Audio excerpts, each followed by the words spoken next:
Dumipensa ang Department of National Defense, DND, patungkol sa kumakalat na umano'y pekeng video ni Pangulong Ferdinand Marcos Jr.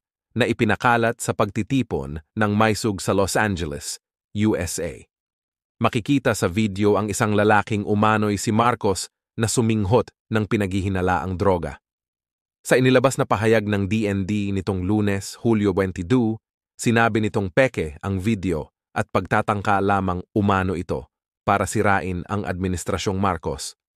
The obviously fake video being circulated emanating from a Maisug gathering in Los Angeles is again a maliciously crude attempt to destabilize the administration of President Ferdinand Marcos Jr. They will not succeed, anang DND.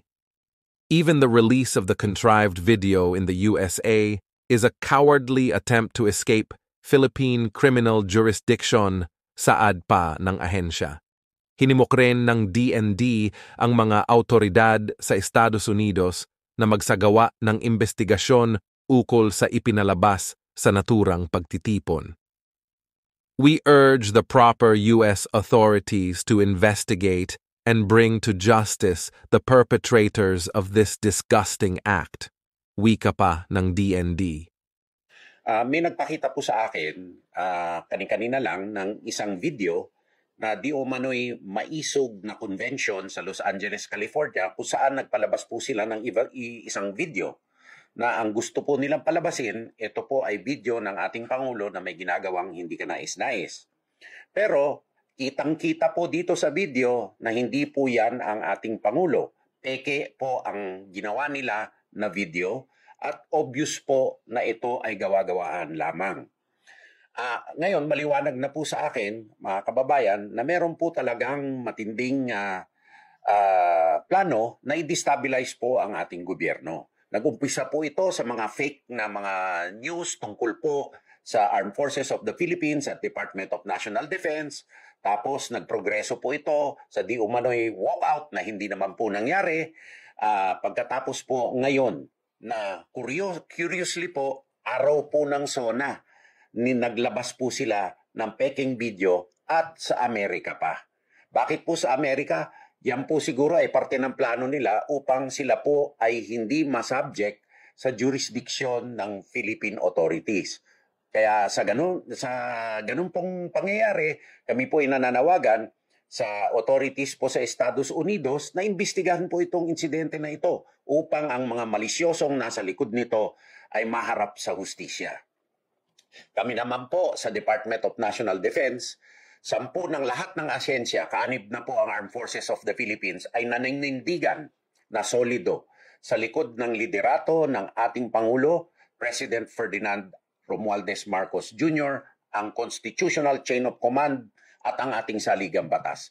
Etong mga isip-batang mga attempt na mapahina ang ating saligang batas at mga institusyon ay mariin po naming tututulan at lalabanan.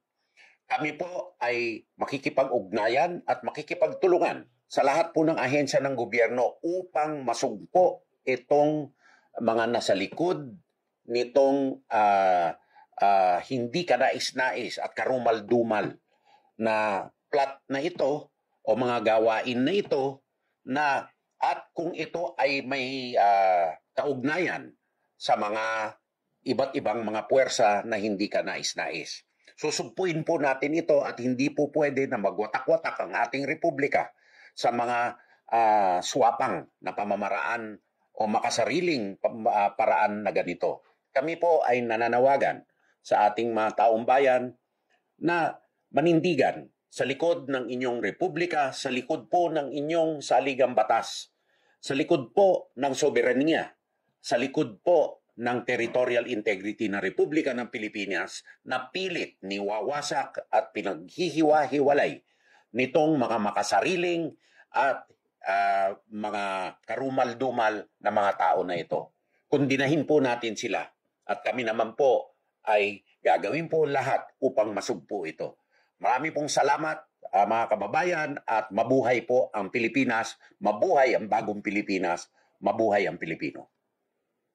Well, mas maigi, no? Mas okay siya kaysa kay VP Sara dahil nakukonsulta namin naman madalas, nakikipagkonsulta si Secretary Angara sa mga teachers at pabor siya sa pagtaas ng sweldo ng mga teachers and government employees. So titignan na lang natin yan kung hanggang kailan itong advocacy na ito, baka naman pag nasa executive na siya, mabago yung kanyang direksyon. But anyway, so far so good dahil alam mo yung RTMS na hinihiling ng mga teacher na suspendihin ay meron na siyang statement kaugnay dyan para suspendihin itong RTMS na kahilingan ng mga teachers. Well, mukhang mahilig siyang manood ng Netflix, no? At talagang, saan niya nakuha yung idea na sarili niya i-designate niya as designated survivor?